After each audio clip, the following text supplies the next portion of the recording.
Herzlich willkommen zurück beim Audio Adventskalender und der Geschichte vom Felix. In der verzweifelten Suche nach einer Frau an seiner Seite will er heute an einer Comedy-Show herausfinden, was humortechnisch so zieht bei den Leuten. Wird er das richtige Rezept finden? Viel Spass beim zweiten und letzten Teil von dieser Geschichte.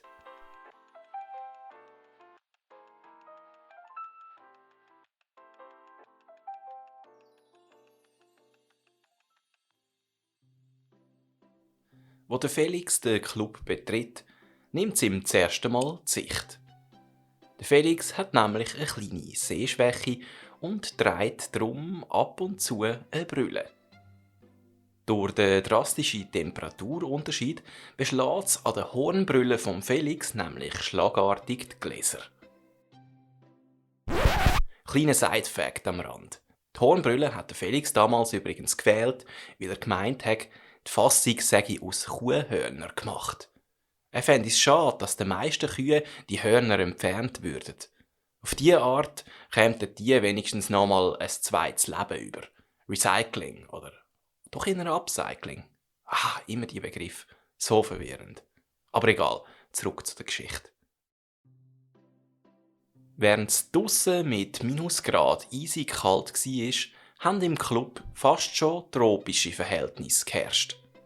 Ob das echt wirklich nur an den vielen Leuten oder doch auch ein bisschen daran liegt, dass die Veranstalter ein bisschen mehr heizen, als dass es in diesem Jahr empfohlen wäre, hat der Felix nicht so recht sagen.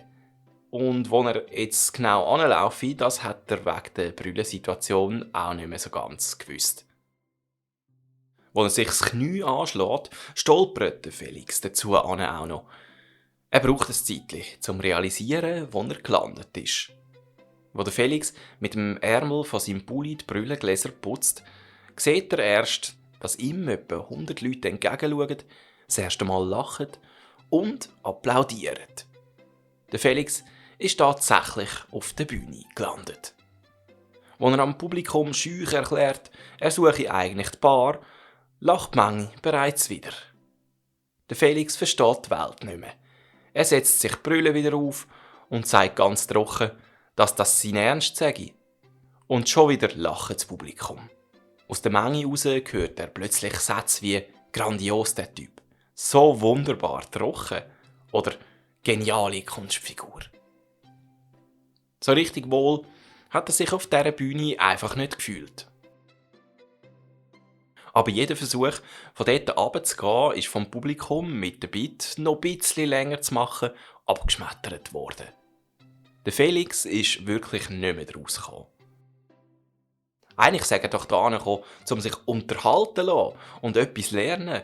Und jetzt muss er als zahlender Kunde den Karren ziehen.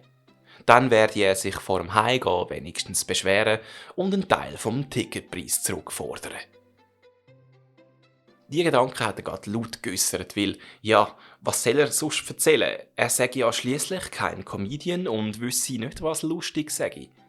Aber das Publikum hat einfach immer mehr wollen. Die Hornbrille, der Pulli mit dem Bad Bitch-Aufdruck und wie der bei dem Ganzen noch so ernst bleiben kann, das ist ja fast schon Method Acting, hat es geheissen. Felix hat jetzt eingesehen, dass es einfach keinen Wert mehr hat, sich gegen die Situation zu wehren und hat halt einfach ein paar Sachen aus seinem Leben erzählt. Wie er bei einer Google-Bewertung seinem Ärger Luft gemacht hat, weil das Happy Meal von McDonald's ihn höchstens nicht enttäuscht hätte. Davon, dass er Königspinguin zwar coole Tiere fände, er die aber ohne echte Krone nicht vollständig als Adelsträger ernst nehmen kann. Auch von seinem Versuch, die Dating-Plattform zu verklagen, hat er erzählt. Die Leute haben sich gekrümmt vor Lachen. Irgendwann langt es Felix aber gleich und er beendet sein Gastspiel auf der Bühne mit dem Satz «Sorry, jetzt muss ich aber meinen Platz einnehmen, sonst nimmt er noch einen weg». Standing Ovations. Als er sich auf den Weg zu seinem Sitzplatz machen will, hebt ihn eine Frau zurück. Sie beißt sich leicht auf die Lippen, zwinkert am Felix zu und fragt ihn, ob sie seine Handynummer haben können. Der Felix hat die Frau sehr attraktiv gefunden. Wo ein in Anführungs- und Schlusszeichen normaler Mensch mit einem «klar» Antworten und Zahlen ins Handy eintippen würde, entgegnet der Felix aber nur «Nein, sorry, so eine finde ich kein zweites Mal. Die kann sich jede und jeder so gut merken. Tut mir leid.» Die Frau lacht laut raus und meint, das sei richtig beeindruckend, wie er noch so krass in seiner Rolle sei, obwohl sein Set schon durch ist. Sie fragt dann einfach nur mal nach, ob sie jetzt seine Nummer dann bekommen kann. Der Felix bleibt aber bei seinem Entscheid und verweigert den Wunsch. Auch wenn er die Frau nur ungern enttäuscht hat, aber am nächsten Tag in den Swisscom-Shop zu gehen und eine neue Nummer zu organisieren und die all seinen Bekannten wieder durchzugeben, das wäre dann schon ein zu hoher Preis für ihn. Die Frau hat sich enttäuscht ihren Freundinnen zugewendet, während der Felix nur noch den direkten Weg an die Bar gesucht hat.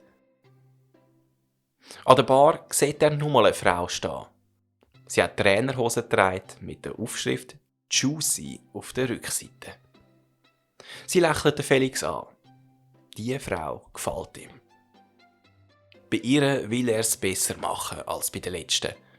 Er nimmt nochmal allen Mut zusammen, geht auf sie zu, lenkt den Blick auf ihre Trainerhosen und fragt schüch: «Schaffst du in der Äpfelsaftfabrik?»